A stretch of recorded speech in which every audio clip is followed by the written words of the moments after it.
to remembering and celebrating one of hip-hop's all-time greats this Saturday, marking what would have been the Notorious B.I.G.'s 50th birthday. And let's get somebody to shed some light on Biggie's legacy. Has the release of his book, a new biography. It's called It Was All a Dream. We have author and ESPN senior sports and culture writer Justin Tinsley. Justin, it's good to have you in studio, man. Man, it's a privilege to be here. Thank y'all for having me. First thing first, did you take your prenatal vitamin today? No, I will. I will do that as soon as I leave this set. There we go. There you go. You learn something new every day. But congrats on the book here. And look, why it seems like we know so much about Biggie and his life. Why did you want to take this story on? Well, for one, the backstory behind the book is I'm checking my email around the fall of 2019. I'm just deleting spam. But one email in particular basically said, Biggie Smalls biography, interest, and a question mark. And I was like, okay, this isn't spam. Let me check and see what this is. And to make a long story short, my publisher Abrams reached out to me and was like, am I interested in doing a book on Biggie? And everything I knew about the book publishing industry was like, okay, I come to you with an idea and then you say yes or no. And they were asking me, do I want to do a book on Biggie? And of course, I've grown up on hip hop my entire life, and you know, Biggie Smalls is just a permanent fixture within my life. I was just telling TJ before I was on vacation and my daughter's jamming, you know, Biggie songs in the back of the car, and so it's incredible to see his reach.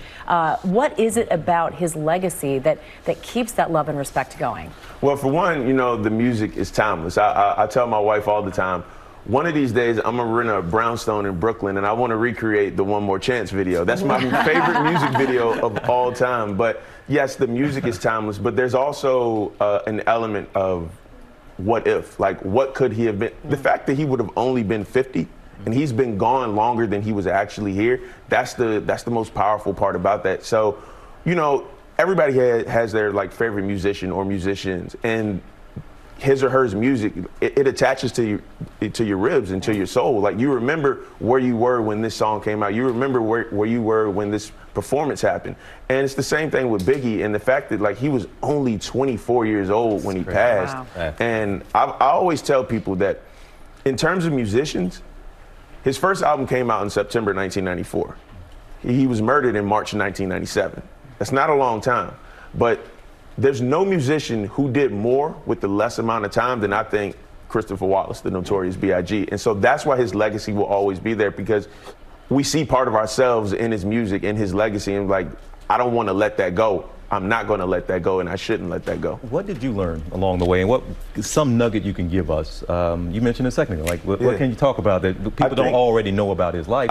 What did you find? Yeah, one of the most important parts, I mean, the music is what it is. We know about the music. We understand the different chapters of his life, but he was so much more than, you know, grew up in Brooklyn, sold some drugs, made music, you know, had a beef with Tupac, and then died in a very tragic manner. Yes, those things happen, but that's not the entire story. And it's very unfair to reduce him to just those high points of his life. One thing that really stuck out to me was definitely in the last months of his life, how spiritual of a person he was becoming. You know, he got his first tattoo, which is a biblical scripture, and he was telling anybody who would listen to him, like, yo, I can't wait to get back to New York, because he was on the album promo mode at that point, because he had a new album coming out, Life After Death.